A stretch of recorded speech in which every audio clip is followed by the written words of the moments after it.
Alpha Phi Alpha Fraternity Incorporated. Please help me welcome Mr. Roland, everybody.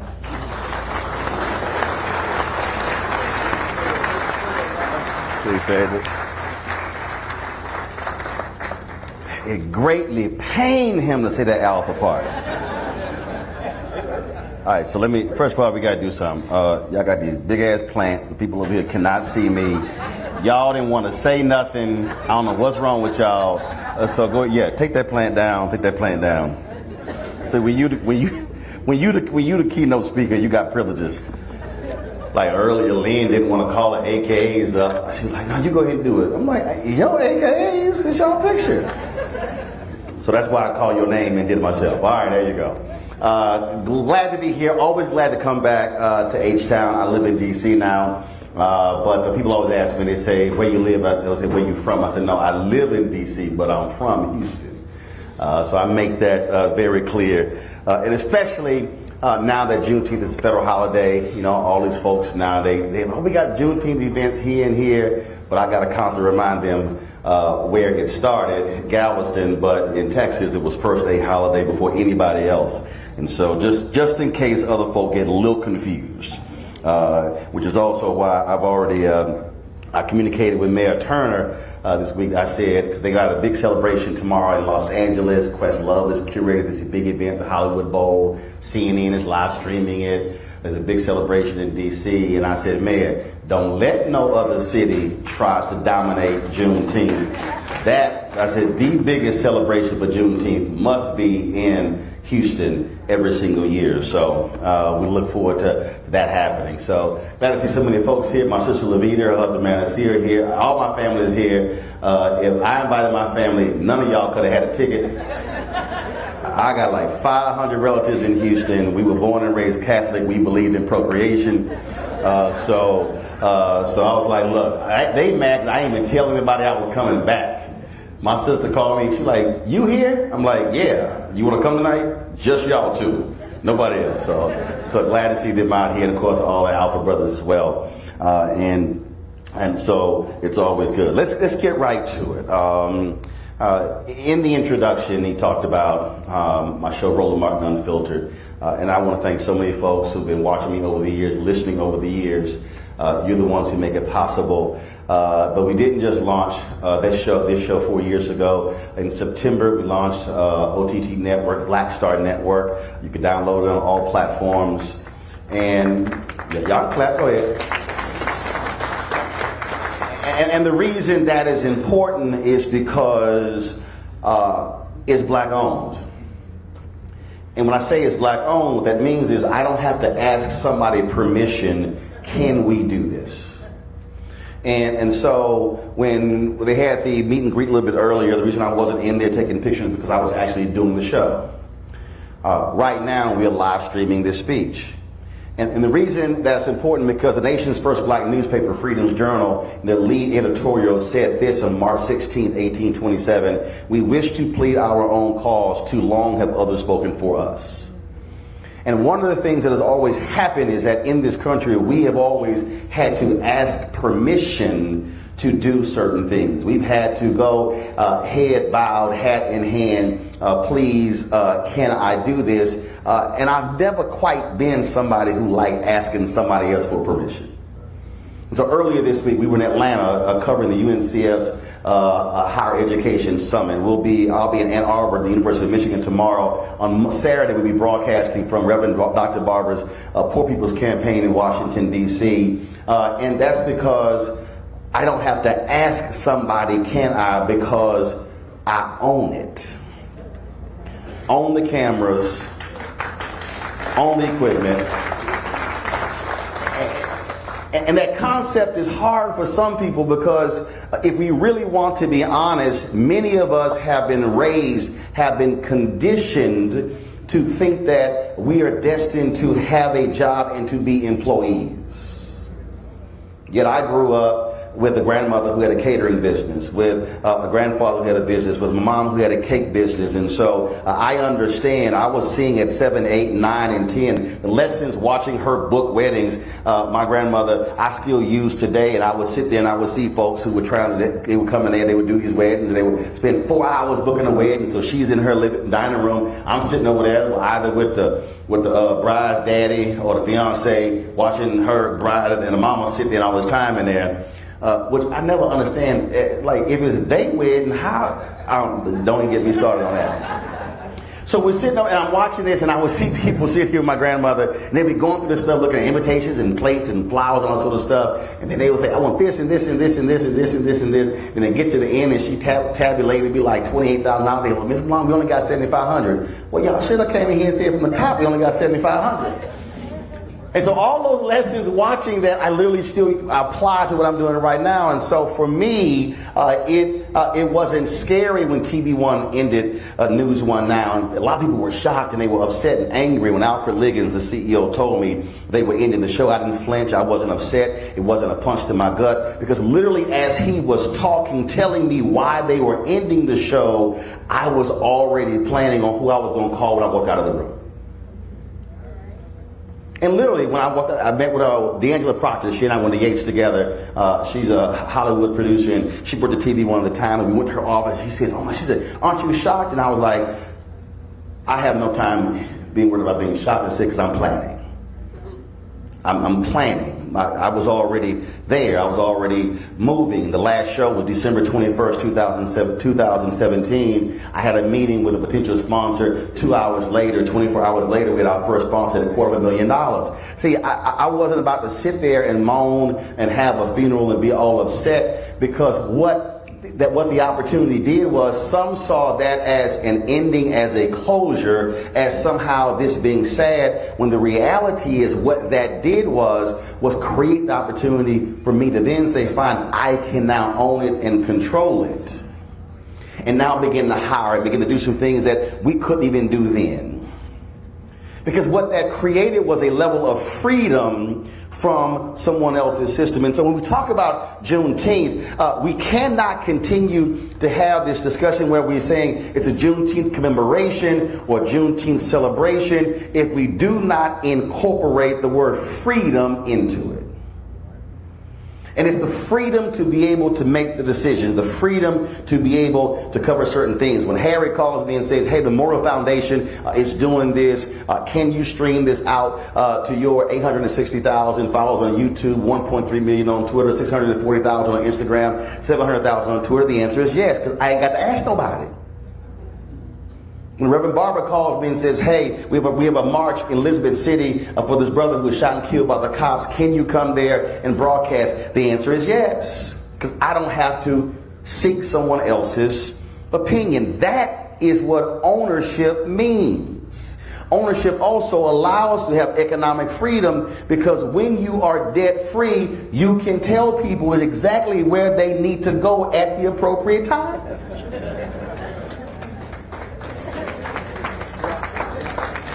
And so if we're going to be talking about Juneteenth in 2022, there has to be a clearly defined purpose in terms of what we are trying to do with this holiday. And so when I look at these events, when I look at these companies and all of a sudden having Juneteenth events and they sit in June selling Juneteenth products and all these different events, my perspective is totally different. Because see, what I'm asking is, if you're having events for Juneteenth, are you having them at black-owned catering events? Are you using black-owned caterers? Are you using black-owned audiovisual companies? Are you using black-owned photographers? Are you driving an economic agenda on a holiday that's supposed to be about freedom? See, these are the questions that we literally have to be asking ourselves, because what is happening far too much in this country is that we continue to be America's great consumer. America has always loved us because we've always made America money. Oh, let's just be real clear. During slavery, America loved us because there was no capitalism system in America until it was created by people of African descent who were enslaved. People talk about American Industrial Revolution. Where did America get its money during the Industrial Revolution? It came from the riches of free labor during slavery. You cannot talk about how this nation was built unless you have to confront and deal with how it was able to do so for 243 years with free labor. Then you had 10 to 12 years of Reconstruction, and then the Great Compromise of 1877 ushered in 92 years of Jim Crow. So really you had 350 years of free labor. So when people say America is the greatest economy in the world, that ain't got a damn thing to do with the stock market or Rockefeller or Carnegie or any of them. It has to do with black people. And so what has to happen now is we must assume a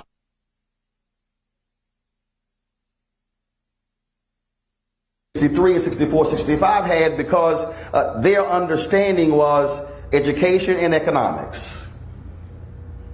If you begin to realize that in that period right after the end of slavery, there was an explosion of schools opening. There were white abolitionists who were coming from the north, coming to the south, and they were saying, oh, we're here to help y'all. They're like, hey, we good. We already started some schools. Y'all can help, but y'all late. Literally, there were 500 schools. Washington, D.C., 30% of white students were enrolled in school, and in Memphis, 97% of black kids were, because slaves figured out, hold up, if I can be killed if I was caught reading, there must be something about that book that's powerful that will result in death. And so when I say that we have to look at this thing differently, I use this phrase all the time on the show. We have to have a reprogramming, an actual reprogramming. Because see, it's great for us to gather. It's great for us to come together and have events. But I'm always saying, who's getting paid off the event? And I know there's some folk who's sitting here saying, why you always got to bring up money? Because if you can't talk about America, well, you talk about money. America only understands money. Okay, help me with this. How many of y'all been to Washington, D.C.? Raise your hand. How many of y'all been to the White House? There's one federal agency that shares a lawn with the White House. They can literally play flag football on the White House lawn. You can be 100 steps out of this building than you in the East Wing. It's not Defense. It's not the DOJ. It's not Health and Human Services. It's none of those departments. It's Treasury. White House, power. Treasury, money. Treasury, money. White House, power. If you want to understand America, that's all you need to know. What sits right next to the White House? Money. Okay. Black folks said, please, baby, please stop forcing us to sit in the back. Hell no. Fine. December 1st, 1955, black people said, we ain't getting on the bus. 381 days later, Supreme Court ruled. What was that about? Money. Trust me, they felt it in Montgomery when 50,000 black people did not get on buses. When 4 North Carolina A&T students chose to boycott a lunch counter, it spread like wildfire all across the South. They quickly began to integrate lunch counters. Why? Money. If you want to get America's attention, you must talk about the money. Coretta Scott King actually said, they killed my Martin when he started talking about the money. America does not mind us talking about mass incarceration. They don't mind us talking about voting rights. They don't mind us talking about those things. But when you start talking about the money, then stuff begins to shift. Which is why when we're talking about today's social justice, you must talk about economic social justice. You have, in the wake of George Floyd's death, you have literally had $30 to $50 billion being promised by various companies. And here we are 2 years later, and every single person here should be asking, what have they done with those promises?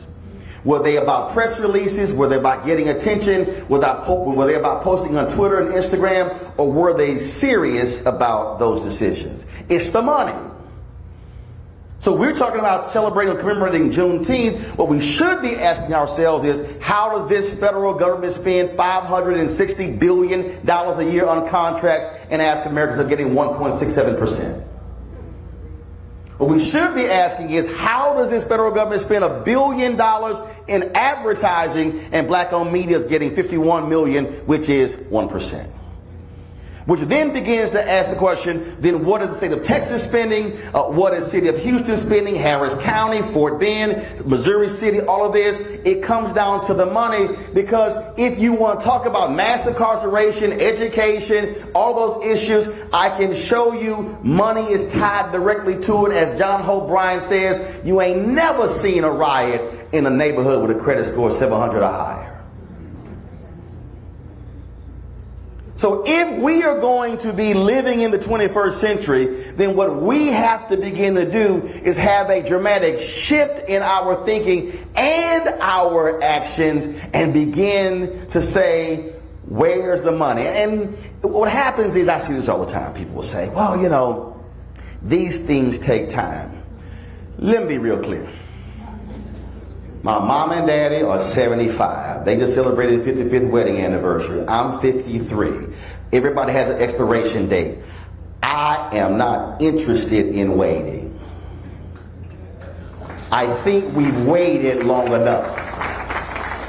There has to be a sense of urgency when it comes to this very issue. There has to be a completely different focus. We have to also begin to utilize our resources and our organizations in a totally different way. In King's book, Where Do We Go From Here? Chaos or Community? Which is a book that every person in here should have on their shelf. I guarantee you I sold more copies of this book than the King children combined.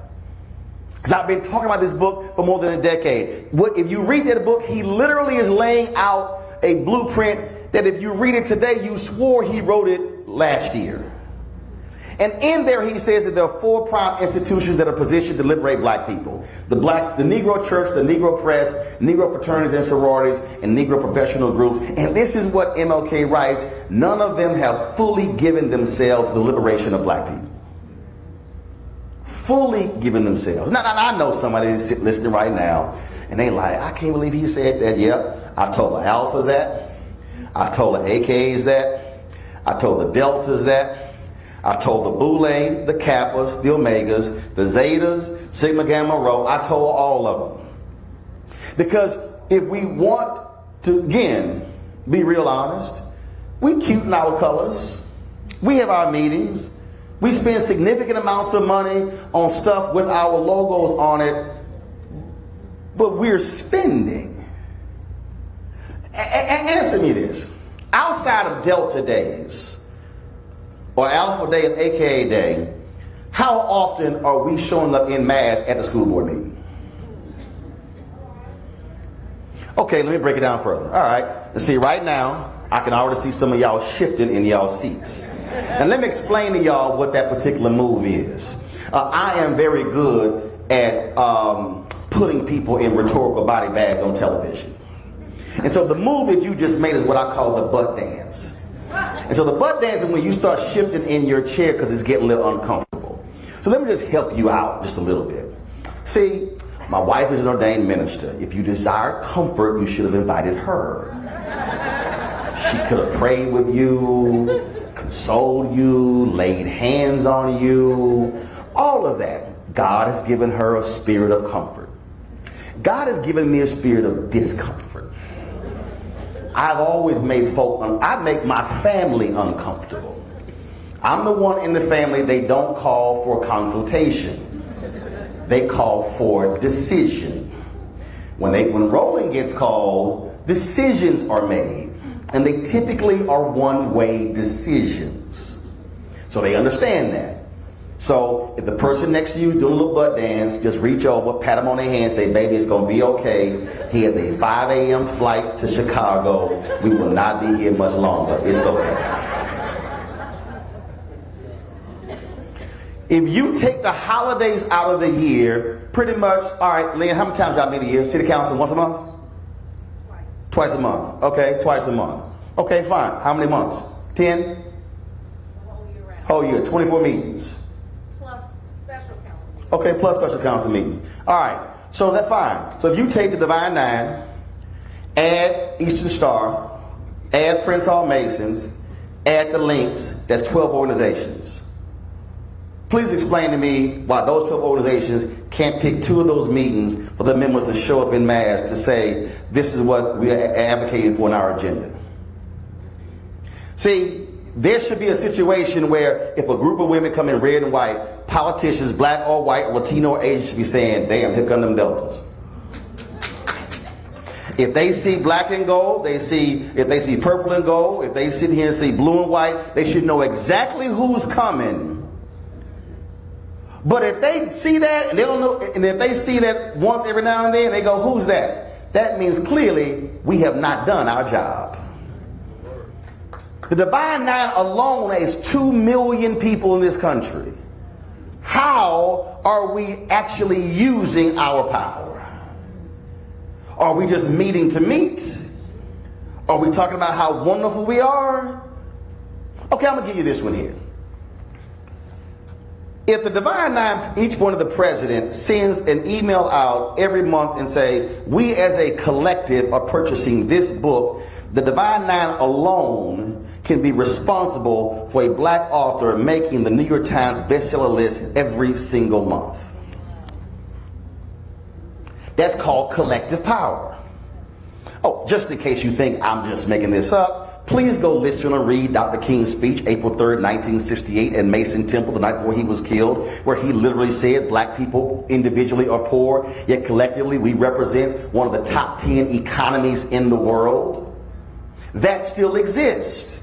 And so are we operating with collective economics, or are we operating with individual aspirations? See, it's one thing for us to celebrate Robert Smith being worth $7 billion and Oprah being worth $3 billion and Michael Jordan being worth $1 billion. It's great when we sit here and we hop on Clubhouse, and Clubhouse goes from a launch in 1 month and 9 months later with a $4 billion evaluation because we made it sexy. It's real great when we walk around talking about, man, I bought my kids some Nikes, but did you buy your kids some Nikes, or did you buy your child some Nike stock? This is an economic conversation that we have to be having, because we are not going to be able to fulfill the dream of those formerly enslaved people if we are not reaching economic freedom. And economic freedom means demanding of the very system that has gotten enriched off of our labor, saying you got to have a return on investment. So that means, how much are we drinking of certain products? I remember when I was in NABJ, I'm a 3-time board member that's got elected to our Hall of Fame in December, and we had a board meeting, and they decided to ban the acceptance of alcohol money. Now, y'all, I don't drink. I ain't never drank in my life. But I was confused why we wouldn't accept alcohol money when we literally picked convention hotels based upon how big their lobby are where folks assemble to drink. And I was confused. Again, I don't drink. But I was like, if we drink, if the food and the beverage, if we exceed the food and beverage contract, because we consume the hell out of Hennessy, why are we not trying to take some Hennessy money? I was confused. So we had a meeting, and I actually led the changing of the rule, and folk came cussing me out. I said, I'm just confused. You're spending money on brown liquor, but as an organization, you don't want to accept liquor company money. That literally is the dumbest that I've ever heard. Which now forces every person in the room to ask this question. What are we collectively spending on, and what are those companies then giving to us in return? So let me chat on some organizations in the room, okay? You have some banquets and you have some events, and you have corporations that decide to buy tables at your events, and that's cute. But I need you to create you a racial economic index.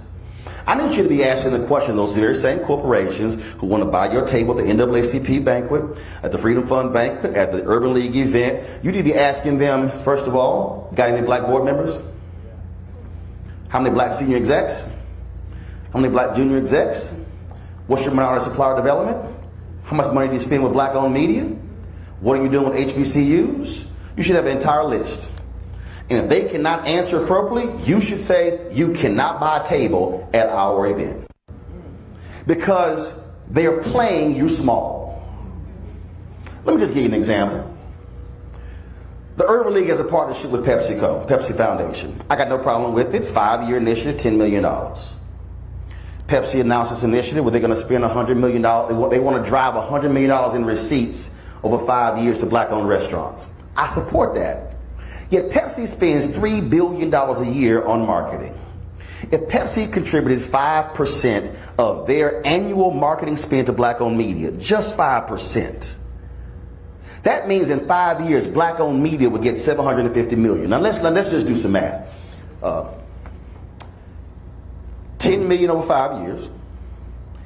They want to drive $100 million in receipts over 5 years. That's not their money. That's other people's money, but they want to push them to black restaurants. Or $750 million. Which of those three has a more dramatic effect on black America? The $750 million. But why is it that we will readily accept a small donation, which is simply white philanthropy, as opposed to a return on the investment of the amount of Pepsi we drink? $750 million versus philanthropy of $10 million. That has to change. Our organizations are literally accepting and being happy with philanthropic donations and not asking them, how are you impacting and working with black-owned businesses? And you might be saying, well, you know what, I think our black-owned business is doing fine. Okay, let's give you some stats. Pre-COVID, there were 2.6 million black-owned businesses in America. 2.5 million had one employee. Of the 2.6 million black-owned businesses, with 2.5 million have one employee, they're doing an average revenue of $54,000. Those are not black-owned businesses. Those are single entity, they're not even companies. Just because you got a business card don't mean it's a business.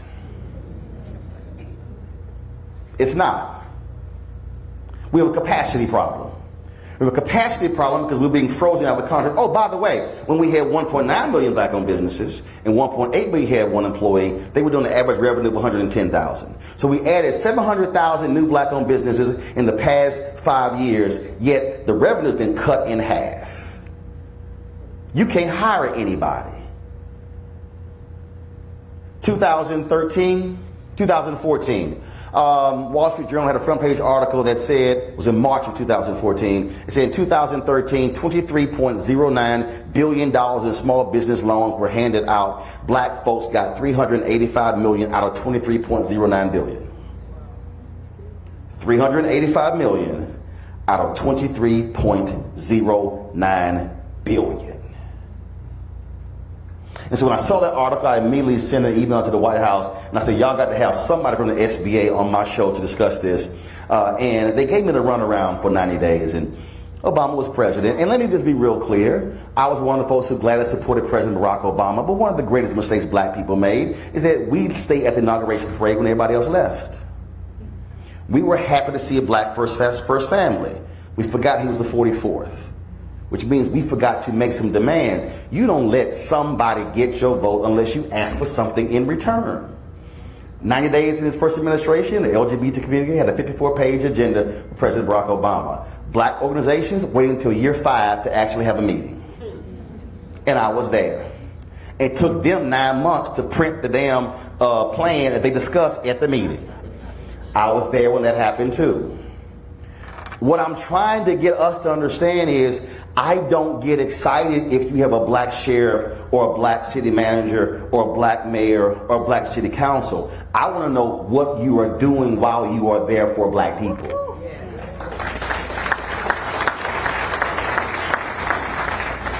My challenge to any elected official, whether you black, white, Latino, Asian, Native American, does not matter, is how are you using the power of your position to change things for the good?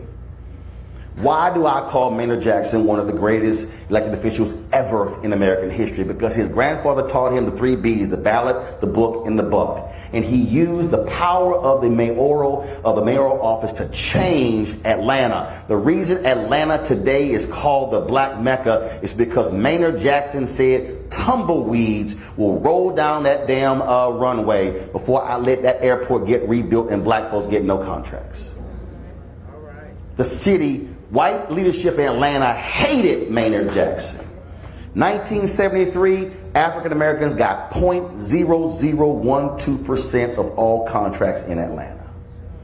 And he came in and said, oh, banks, call him to the office. He said, so I need y'all to extend credit lines to these black-owned businesses that got city contracts. The bank said, hell no. He said, city treasurer, come into my office. Please remove the city money out their banks.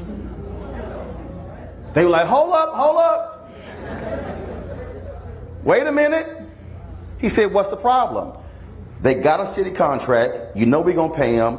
We pay on a 180-day term. They can't float their businesses for 6 months. Y'all going to extend a line of credit. Please explain to me. That's not a race-based issue. Please explain to me why any city council, any county government, any school board can't require the exact same thing. You can literally require, if we are putting the city or county's money in your banks, you have to extend lines of credit to businesses, I ain't say black, any businesses that are getting school board, city, or county contracts. What is the greatest need for black-owned businesses? Lines of credit. That's how you use the power of politics to change the economics. That's what happened in Atlanta, and that's why you have the major construction companies, engineering companies, architecture companies, communications companies, because Maynard Jackson, followed by Andrew Young, followed by Maynard Jackson, and then of course you had Bill Campbell and Shirley Franklin, and on and on and on. They understood how to use political power to change the economic paradigm of our community.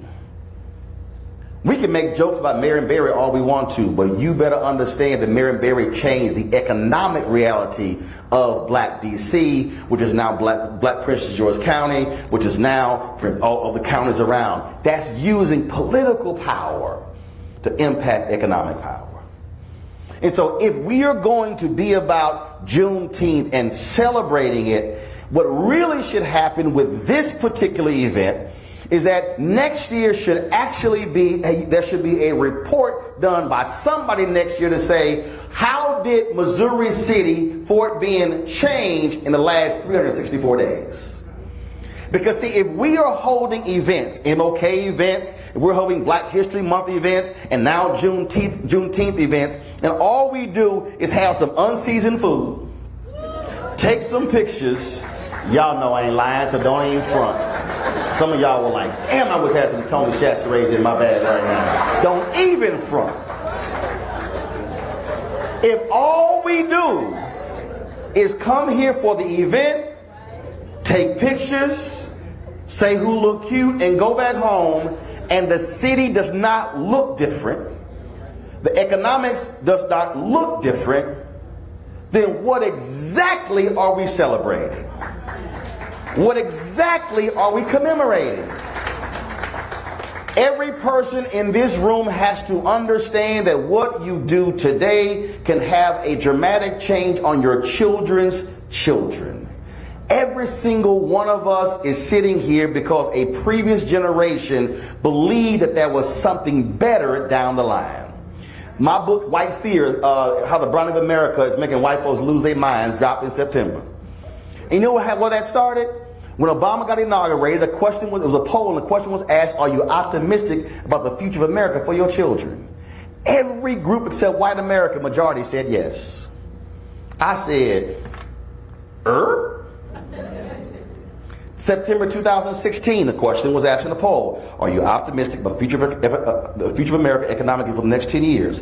Black people, lowest wealth, highest optimism. Latinos, second lowest wealth, second highest optimism. Asian Native Americans, white America, highest wealth, lowest optimism. See, for me, I go beyond what's on the layer. Captain Hughes said, you got to be deeper than mustard on a hot dog. And when I saw that, I said, wait a minute, hold up. How are black folk the brokest, but we got the highest optimism? And how are white people with the most money with the lowest optimism? Because the demographics are changing in this country. But what cannot happen are the demographics change in this country, but the money stays the same. King said in his book, it did not cost America much to allow us to sit at lunch counters, to swim in swimming pools. He said, but it's going to be a big check they have to write the wrongs economically. That's why Reverend Barber and the Poor People's Campaign are doing what they're doing. That's why we have to have a dramatic shift in our thinking. This is an economic battle that we are in.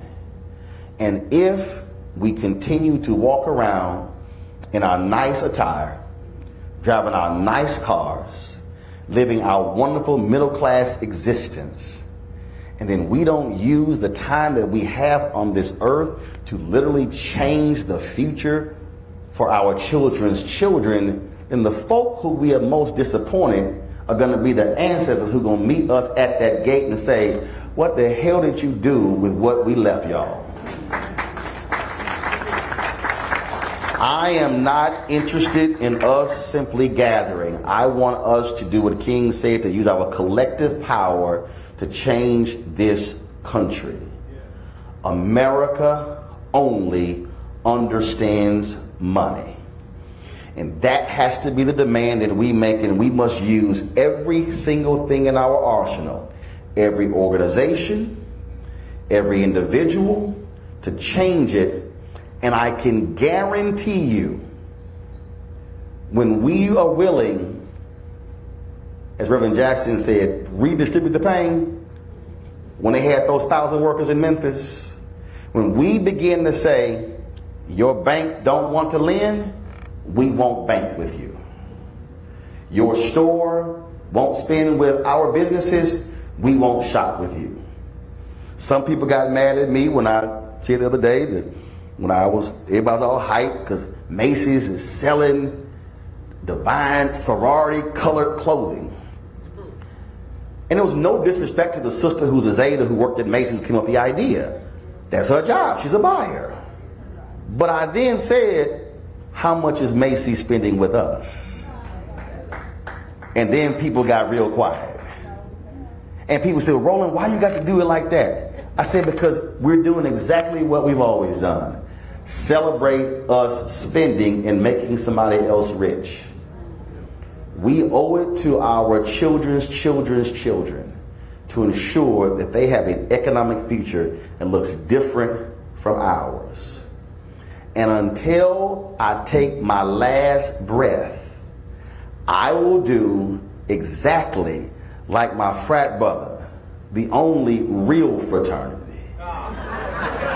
As Vertner Woodson Tandy said to the brothers in the 30s, he said, we will fight until hell freezes over, and then we will fight on the ice. That is how you commemorate Juneteenth.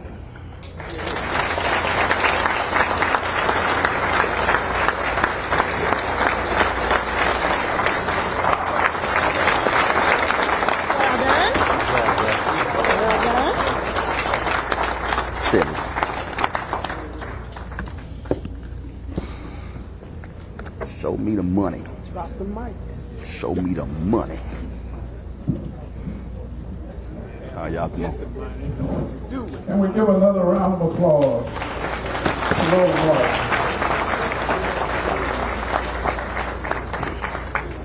I give you a moment to quench your thirst, Roland. Well said. Really appreciate it. One of the things I wanted to mention, your high school counselor, Otha White, is my mother-in-law. I'm sorry. Kill me. She was to be here tonight, but she couldn't make it. But she sends her best. Appreciate it.